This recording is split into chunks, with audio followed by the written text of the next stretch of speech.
వచ్చే 2 నెలలు ఓ యుద్ధానికి సిద్ధం కావాలి అని అడుగుతా ఉన్నాను ఈరోజు.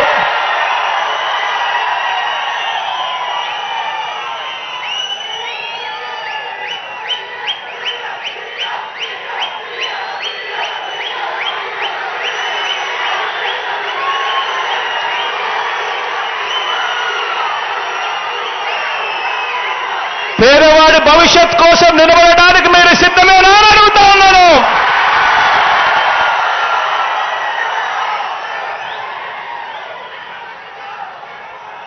ఇక స్లీవ్స్ మడచాల్సిన సమయం వచ్చింది.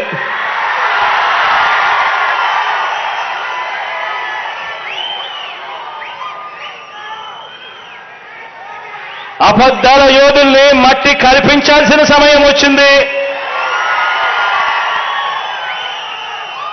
మీ మీదకు పదను పెట్టి మంచి చేస్తున్న ప్రభుత్వానికి అండగా నిలబడాల్సిన సమయం వచ్చింది.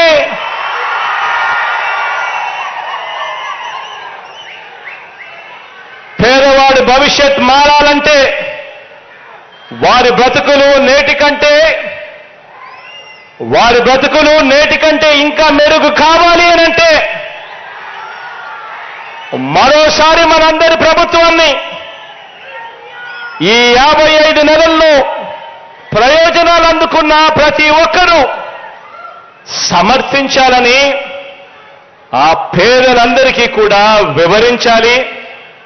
ఆ ప్రతి ఇంట్లో నుంచి స్టార్ క్యాంపెయినర్లుగా అక్క చెల్లెమ్మలను, ఆ అన్నదమ్మలను, ఆ అవ్వాతాతలను, ఆ రైతులను తీసుకొని రావాలి.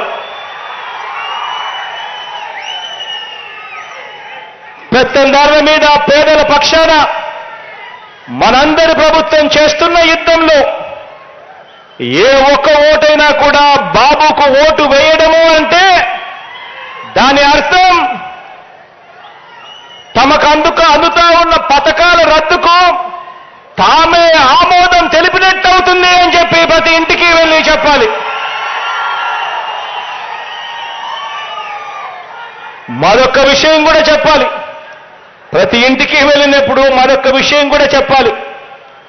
2014 ఎన్నికల ముందు మొదటి సంతకంతో వ్యవసాయ రుణాలన్నీ కూడా రద్దు చేస్తానని, పొదుపు సంఘాల రుణాలన్నీ కూడా మాఫీ చేస్తానని, బ్యాంకుల్లో తాకట్టు పెట్టిన బంగారాన్ని విడిపిస్తానని, ప్రతి ఇంటికి ఓ జాబ్ ఇవ్వకపోతే ప్రతి ఇంటికి 2,000 రూపాయల నిరుద్యోగ భృతి ఇస్తానని 2014లో ఇదే పెద్ద మనిషి చంద్రబాబు నాయుడు చేసిన ఈ మోసాలను ప్రతి ఇంటికి వెళ్ళి చెప్పాలి. ఆ వాగ్దానాలను ఆయన ఎలా ఎగ్గొట్టాలి అని చెప్పి ఆయన కోటయ్య కమిటీ అని కోతల కమిటీ తాను వేస్తే, మీ బిడ్డ మీ అన్న మాత్రం ఎన్నికల మేనిఫెస్టోను ఒక ఖురాన్గా, ఒక భగవద్గీతగా, ఒక బైబిల్గా భావించి